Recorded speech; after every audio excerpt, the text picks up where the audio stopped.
जय हिंद साथियों, स्वागत है आप सभी का एक बार फिर आपकी अपनी फैमिली ओनली स्टडी में। तो अगर आप 2025 का मेंस लिख रहे हैं, इवन अगर आप 2026-27 की अगर तैयारी भी कर रहे हैं, तो ये वीडियो आपके लिए बहुत ही ज़्यादा महत्वपूर्ण है। आज हम इस वीडियो में जो बात करेंगे, वो एक ऐसे मुद्दे पे लेके करेंगे, जो लगभग सभी एस्पिरेंट्स के माइंड में एक चर्चा का विषय रहता है कि आखिर यूपीएससी मेंस में नेगेटिव मार्किंग होती है या फिर नहीं होती। तो आज मैं आपको कुछ ऐसे शॉकिंग रिजल्ट्स दिखाऊँगा, जिसे देखने के बाद आप लिटरली शॉक रह जाओगे कि यार ऐसा भी यूपीएससी में होता है। तो जी हाँ, वीडियो को पूरा देखना और अगर आप चैनल पे नए हैं तो सब्सक्राइब किए बगैर मत जाना। बहुत सी इन्फॉर्मेशन आपको यहाँ पे ऐसे मिलती है जो वास्तविकता में आपके लिए हेल्पफुल साबित होगी आपकी तैयारी के दौरान। तो चलिए वीडियो को शुरू कर लेते हैं। देखो अभी आपको पता होगा कि जो 2026 से जो लोग तैयारी कर रहे हैं 26 के लिए, तो उनके मन में अभी मेंस को लेके इतना ज़्यादा डर नहीं होगा। सोच रहे होंगे कि यार प्रीलिम्स कैसे भी हो जाए। तो देखो प्रीलिम्स और मेंस को आपने अलग नहीं करना है, आपने कंबाइन वे में ही तैयारी करनी है। लेकिन 2025 का जो मेंस स्टार्ट होने वाला है, वो होने वाला है 22 अगस्त से।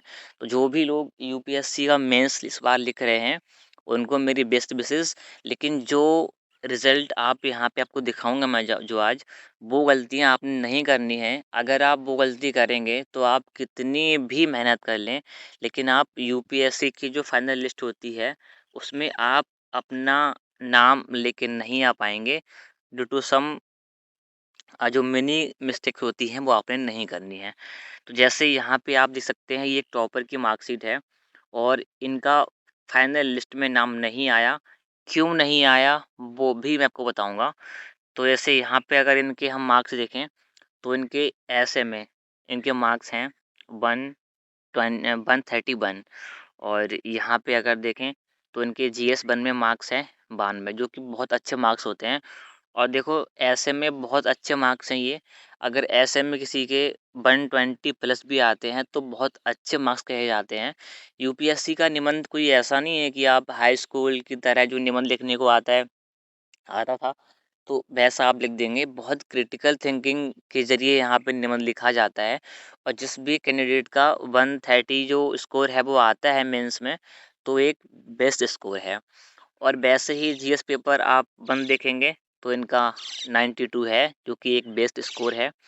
और जीएस पेपर 2 अगर आप देखेंगे, तो यहाँ पे देखो 121, 121 मार्क्स यार बहुत होते हैं। देखो जीएस आपका 1000 मार्क्स का होता है, उसमें से अगर आप 400 मार्क्स भी ले आते हैं ना, तो आपका ये श्योर है कि आपका इंटरव्यू कॉल आएगा। अगर आपका जो ऑप्शनल है, उसका आप सही से पेपर लिख दें तो। अगर 400 मार्क्स का आपका जीएस होता है, तो ये बहुत बेस्ट स्कोर होता है। 400 मार्क्स लाना बहुत ज़्यादा अपने आप में एक जटिल कार्य है। तो इनका अगर जीएस का 3 पेपर देखें, तो इसमें है 103 मार्क्स, जो कि अगेन एक बेस्ट स्कोर है। 100 से ज़्यादा अगर किसी के भी मार्क्स किसी भी पेपर में आते हैं, जीएस 1, 2, 3, हाँ, जीएस का 4th पेपर थोड़ा-सा एग्ज़म्पशन है, उसमें तो मार्क्स आ जाते हैं, 130 प्लस भी लोगों के आए हैं। इवन यहाँ तक कि 175 मार्क्स भी कुछ लोगों के ऐसे के सॉरी, हाँ, ऐसे में भी आए हैं। और जीएस का 4th पेपर होता है, जो एथिक्स का होता है, उसमें भी 170 तक मार्क्स लोगों के गए हैं। तो ये एक हाईएस्ट स्कोर है। और अगेन इनका जो जीएस का 4 पेपर है, इसमें 98 मार्क्स हैं और ऑप्शनल में इतने हैं। लेकिन यहाँ पे एक जो सोचने वाली बात है, वो ये है कि पेनाल्टी मार्क्स यहाँ पे आप देख सकते हैं, मैंने हाइलाइट करा है।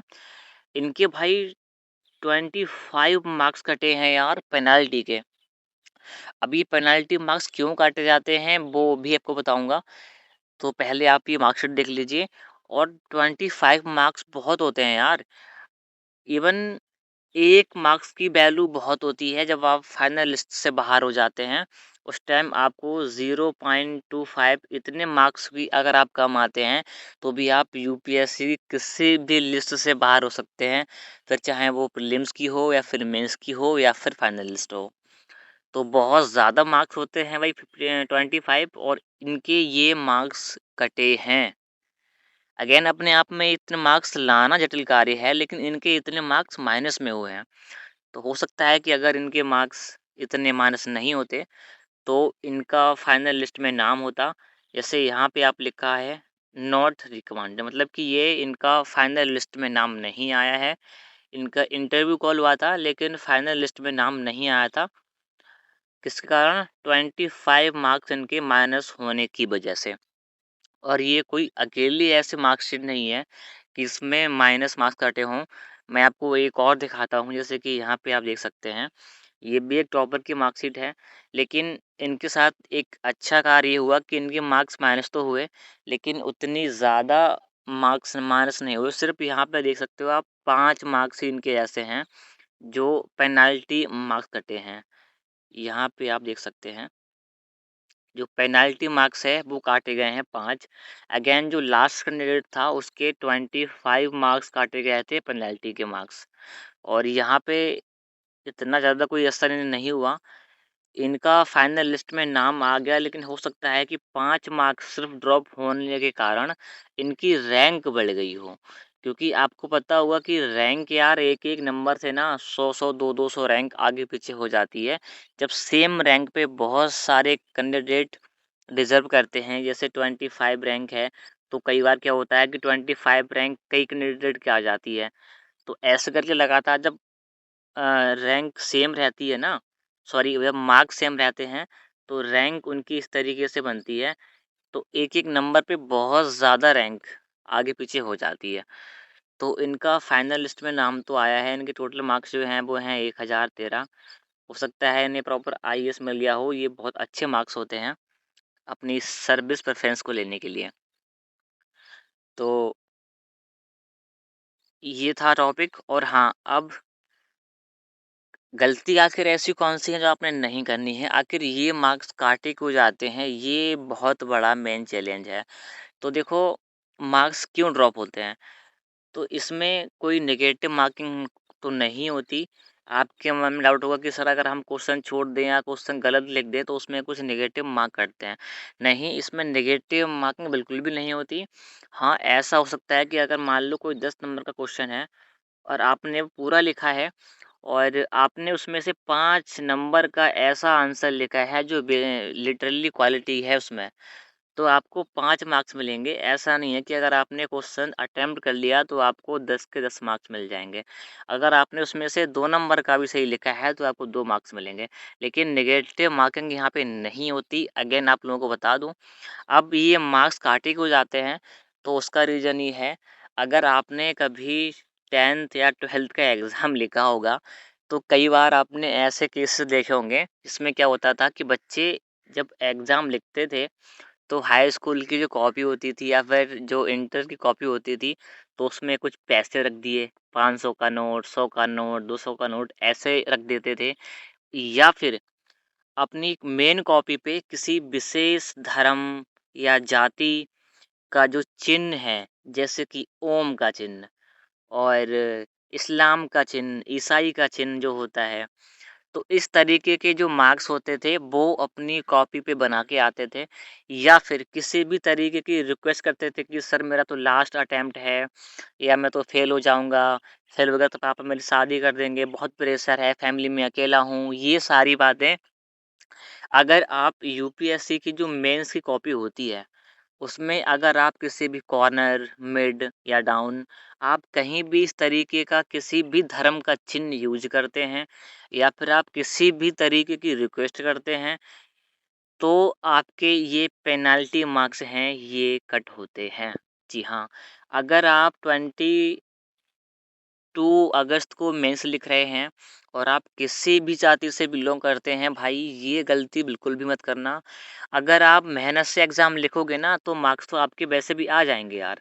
लेकिन आप थोड़ी बहुत रिक्वेस्ट करके या फिर किसी विशेष धर्म का चिन्ह बना के अगर आप मार्क्स गेन करने का सोचेंगे तो भाई वहाँ पे आपको नुकसान होने वाला है। हो सकता है कि जब आपका रिज़ल्ट जारी हो तो उसमें आपको आपके पेनल्टी के मार्क्स जो डिडक्ट हो जाते हैं वो आपको देखने को मिल जाएँ। तो अगेन आपको ये सलाह यही रहेगी कि किसी भी तरीके का चिन्ह या फिर किसी भी तरीके की रिक्वेस्ट कॉपी पे नहीं लिखनी है। यहाँ तक कि जो अंडरलाइन होती है, ऐसे करके एक लाइन होती है कॉपी में, उसके बाहर भी आपने नहीं लिखना है। कॉपी के इंस्ट्रक्शन में सीधे पहले लिखा होता है पेपर पे कि आपको जो दी गई कॉपी का जो अंडरलाइन है, ऐसे करके दी गई होती है, उसके मिड में ही लिखना है। आपको बाहर की साइड में नहीं लिखना है। अगर आप इस तरीके की गलती करते हैं, तो भी आपके जो पेनल्टी मार्क्स हैं, वो मेरे भाई कट हो सकते हैं। तो ये थी इन्फॉर्मेशन।